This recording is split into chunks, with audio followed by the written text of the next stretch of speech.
So I'd be really interested to get your point of view on these two macro changes. The self-service B2B buyer journey has been well explained by the likes of Gartner and Forrester and whatever. And so they're waiting longer and longer and longer to even want to talk to us. The playbook that happened 10 years ago is clearly not the playbook that we have to have for today.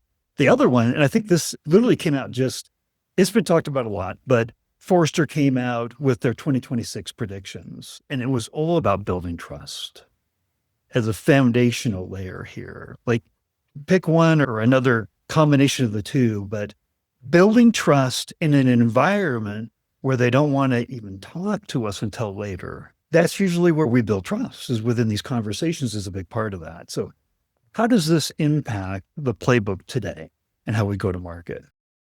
I think that the trust is really important. And I think this is another page out of big brand marketing in that you have to do more things to gain that trust. So you have to exist where your customers are existing. So we do quite a bit of social media because we're seeing more and more of the customers have that experience. They're looking for that. They have that in their consumer life and they're looking to LinkedIn and other places for information. And it's not just how quickly can I buy, how much does it cost?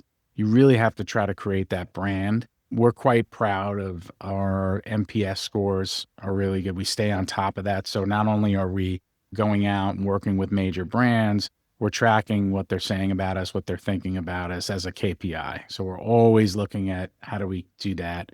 But I think there's all this debate about brand and demand. In B2B, it was always like, we're selling stuff, right? And at the end of the day, that's what we're doing. We're selling stuff. And how much does it cost? What's the ROI and lifetime value and all the KPIs? That's all great.